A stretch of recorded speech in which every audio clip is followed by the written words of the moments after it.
Train चलने को ही थी कि अचानक कोई जाना पहचाना सा चेहरा जर्नल बोगी में आ गया।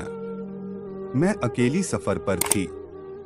सब अजनबी चेहरे थे। स्लीपर का टिकट नहीं मिला तो जर्नल डिब्बे में ही बैठना पड़ा, मगर यहाँ ऐसे हालात में उस शख्स से मिलना जिंदगी के लिए एक संजीवनी के समान था। जिंदगी भी कमबख्त कभी कभी अजीब से मोड़ पर ले आती है, ऐसे हालातों से सामना करवा देती है जिसकी कल्पना तो क्या कभी ख्याल भी नहीं कर सकते। वो आया और मेरे पास ही खाली जगह पर बैठ गया। ना मेरी तरफ देखा, ना पहचानने की कोशिश की। कुछ इंच की दूरी बनाकर चुपचाप पास आकर बैठ गया। बाहर सावन की रिमझिम लगी थी, इस कारण वो कुछ भीग गया था। मैंने कनखियों से नजर बचाकर उसे देखा।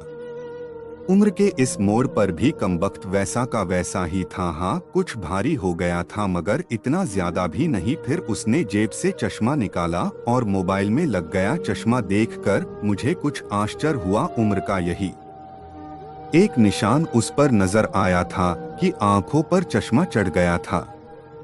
चेहरे पर और सर पे मैंने सफेद बाल खोजने की कोशिश की मगर मुझे नहीं दिखे। मैंने जल्दी से सर पर साड़ी का पल्लू डाल लिया। बालों को डाई किए काफी दिन हो गए थे। मुझे ज्यादा तो नहीं थे सफेद बाल मेरे सर पे, मगर इतने जरूर थे कि गौर से देखो तो नजर आ जाए। मैं उठकर बाथरूम गई। हैंड बैग से फेस वॉश निकाला, चेहरे को ढंग से धोया, फिर शीशे में चेहरे को गौर से देखा। पसंद तो नहीं आया मगर अजीब सा मुंह बनाकर मैंने शीशा वापस बैग में डाला और वापस अपनी जगह पर आ गई। मगर वो साहब तो खिड़की की तरफ से मेरा बैग सरकाकर खुद खिड़की के पास बैठ गए थे। मुझे पूरी तरह देखा भी नहीं, बस बिना देखे ही कहा सॉरी। भागकर चढ़ा तो पसीना आ गया था। थोड़ा सूख जाए फिर अपनी जगह बैठ जाऊंगा। फिर वह अपने मोबाइल में लग गया। मेरी इच्छा जानने की कोशिश भी नहीं की। उसकी यही बात हमेशा मुझे बुरी लगती थी। फिर भी ना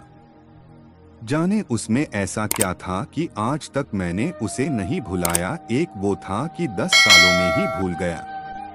मैंने सोचा शायद अभी तक गौर नहीं किया, पहचान लेगा। थोड़ी मोटी हो गई हूँ, शायद इसलिए नहीं पहचाना। मैं उदास हो गई। जिस शख्स को जीवन में कभी भुला ही नहीं पाई, उसको मेरा चेहरा ही याद नहीं। माना कि ये औरतों और लड़कियों को ताड़ने की इसकी आदत नहीं, मगर पहचाने भी नहीं। शादीशुदा है, मैं भी शादीशुदा हूँ। जानती थी इसके साथ रहना मुश्किल है, मगर इसका मतलब यह तो नहीं कि अपने ख्यालों को, अपने सपनों को जीना छोड़ दूं। एक तमन्ना थी कि कुछ पल खुल के उसके साथ गुजारूं। माहौल दोस्ताना ही हो, मगर हो तो सही। आज वही शख्स पास बैठा था जिसे स्कूल टाइम से मैंने दिल में बसा रखा था। सोशल मीडिया पर उसके सारे अकाउंट चोरी छुपे देखा करती थी। उसकी हर कविता, हर शायरी में खुद को खोजा करती थी। वह तो आज पहचान ही नहीं रहा। माना कि हम लोगों में कभी प्यार की पींगे नहीं चली, ना कभी इजहार हुआ। हाँ, वो हमेशा मेरी केयर करता था और मैं उसकी केयर करती थी। कॉलेज छूटा तो मेरी शादी हो गई और वो फौज में चला गया। फिर उसकी शादी हुई। जब भी गांव गई उसकी सारी खबर ले आती थी। बस ऐसे ही जिंदगी गुजर गई। आधे घंटे से ऊपर हो गया। वो आराम से खिड़की के पास बैठा मोबाइल में लगा था।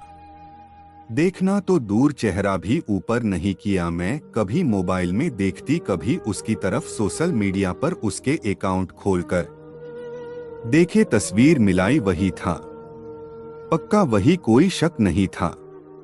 वैसे भी हम महिलाएं पहचानने में कभी भी धोखा नहीं खा सकती। 20 साल बाद भी सिर्फ आंखों से पहचान ले। फिर और कुछ वक्त गुजरा, माहौल वैसा का वैसा। एक पवित्र सा रिश्ता था, मगर रिश्तों की गरिमा बनाए रखना जरूरी था। फिर ठीक 1 महीने बाद मैंने अखबार में पढ़ा कि वो देश के लिए शहीद हो गया। क्या गुजरी होगी मुझ पर वर्णन नहीं कर सकती। उसके परिवार पर क्या गुजरी होगी पता नहीं। लोक लाज के डर से मैं उसके अंतिम दर्शन भी नहीं कर सकी। आज उससे मिले 1 साल हो गया है। आज भी रक्षाबंधन का दूसरा दिन है। आज भी सफर कर रही हूँ, दिल्ली से कानपुर जा रही हूँ। जानबूझकर जर्नल डिब्बे का टिकट लिया है मैंने अकेली हूँ, न जाने दिल क्यों आस पाले बैठा है कि आज फिर आएगा और पसीना सुखाने के लिए उसी खिड़की के पास बैठेगा। एक सफर वो था जिसमें कोई हमसफर था, एक सफर आज है जिसमें उसकी यादें हमसफर है। बाकी जिंदगी का सफर जारी है, देखते हैं।